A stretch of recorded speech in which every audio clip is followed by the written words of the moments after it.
안녕하세요. 미스앤무비즈의 김유나입니다. 한국 좀비 영화들과 일본 좀비 영화들은 같은 장르지만 꽤 많은 차이를 갖고 있습니다. 한국 좀비를 추동하는 원동력은 분노이고 일본 좀비들을 움직이는 것은 관습이라는 점을 말씀드린 적이 있습니다. 오늘은 각광을 받고 있는 한국의 좀비 컨텐츠들에 대해서 좀 더 자세히 살펴보도록 하겠습니다. 신화적으로 아주 오랜 연원을 갖고 있는 흡혈귀, 미이라, 늑대인간 그런 것들과 달리 좀비는 무척이나 늦게 등장한 괴물입니다. 영화에서 처음 등장한 좀비는 IT의 부두교 전설에서 유래했다고 전해집니다. 그렇지만 시체가 움직인다는 상상, 그러니까 살아 움직이는 시체에 관한 전설이나 민담들은 우리가 중국의 강시를 금방 떠올릴 수 있듯이 세계 여러 곳에서 전해집니다.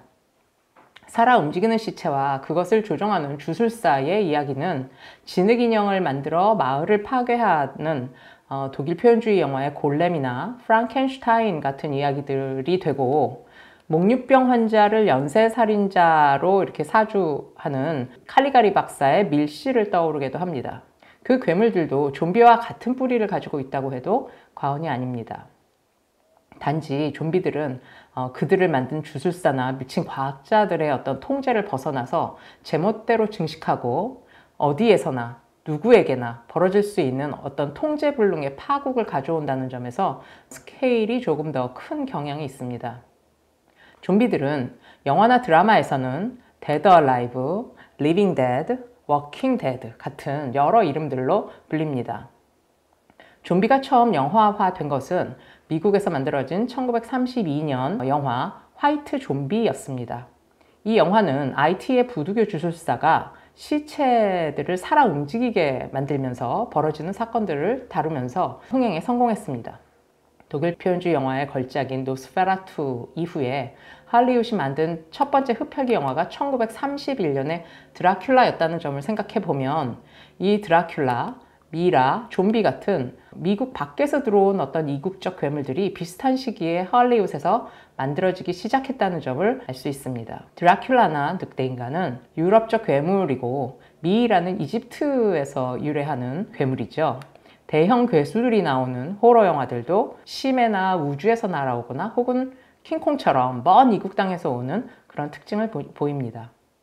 좀비 영화의 경우에 화이트 좀비 이후 몇 편의 좀비 영화들이 만들어지긴 했지만 크게 성공을 하진 못했습니다. 그러다가 1968년에 조지 로메로 감독의 살아있는 시체들의 밤이 등장하면서 좀비 영화는 호러 영화의 아주 강력한 하위 장르로 확고하게 자리를 잡습니다. 현대 좀비 영화의 아버지라고까지 불리는 조지 로메로 감독은 1978년에 시체들의 새벽, 1985년에 시체들의 날을 10년마다 주기적으로 만들면서 부두교 주술에 의해서 움직이는 처음의 좀비 이야기가 아니라 그 현대 사회의 소외와 불안, 대중적 광기, 인간의 탐욕 같은 것들을 좀비 서사를 그러니까 한 차원 끌어올렸다고 할 수 있습니다. 2002년에 28일 후에서는 느리게 걷던 좀비들이 이제 뛰기 시작을 합니다. 그리고 2012년 다시 인간으로 돌아오는 그런 회복되는 좀비 러브스토리 원바디스라는 영화가 있었죠.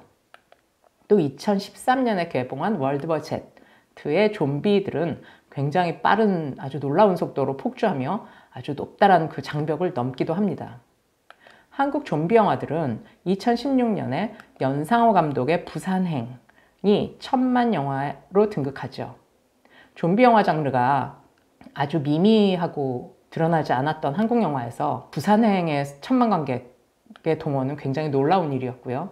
그 영화의 프리퀄 애니메이션이라고 할 수 있는 서울역은 부산행이 보여준 어떤 대중성보다는 조금 더 아주 뾰족하고 날카롭게 한국 사회의 부조리를 표현해냈습니다. 단순한 괴물 호러가 아니라 좀비 영화들은 사회적인 부조리와 모순, 그런 것들에 분노하고 지배층의 부당한 어떤 착취나 자본주의의 비인간성 등을 상징하거나 은유하면서 대중들의 어떤 폭발적인 그 잠재된 힘을 아주 폭력적으로 드러내서 전복적인 좀비 사회학을 직접적으로 표출했다고 볼 수 있죠. 서울역을 안 보신 분들이라면 좀비 바이러스가 부산행 열차에 실려서 고속철이 달리는 엄청난 속도로 전국으로 퍼지는 그 과정을 애니메이션으로 한번 만나보시죠. 부산행을 시작으로 좀비 영화와 OTT 드라마들이 점차 인기를 끌며 관심을 집중시켰습니다. 2018년의 창궐은 좀비 사극 영화라는 특이한 장르의 시작이라고 보입니다. 좀비라는 괴물은 사실 20세기 현대 영화에 등장을 했는데요. 이거를 한국적으로 변형을 시켜서 조선시대를 배경으로 한 그런 좀비 사극, 이러한 어떤 장르적인 선택은 굉장히 신박한 한국적인 장르의 진화와 변주라고 할 수 있을 것 같습니다. 넷플릭스 드라마 킹덤 또한 좀비 사극 드라마입니다. 창궐의 이야기가 아주 정교하게 확장되는 듯한 킹덤은 가난하고 힘없는 백성들이 좀비가 되어서도 결과적으로는 왕조의 안위를 위해서 봉사한다는 점에서 서사적 한계를 보이지만 전 세계에 한국 좀비 서사의 가능성을 보여주었습니다. 또 고등학교를 배경으로 벌어지는 청소년 좀비 드라마 지금 우리 학교는 도 폭발적인 반응을 불러일으켰습니다. 한국의 입시 위주의 아주 억압적인 교육 시스템에 대한 우화라고 분석이 됩니다. 이처럼 좀비 컨텐츠는 한국에서 이질적인 존재임에도 그 당대의 사회적 상황에 맞는 변주를 통해서 국제적인 공감대를 획득했습니다. 더구나 한국의 OTT 좀비 드라마들은 코로나 팬데믹의 창궐로 바이러스의 위협을 누구나 몸소 겪는 상황에서 더 실감나고 현실감 있게 컨텐츠로 각광을 받았다고 볼 수 있습니다.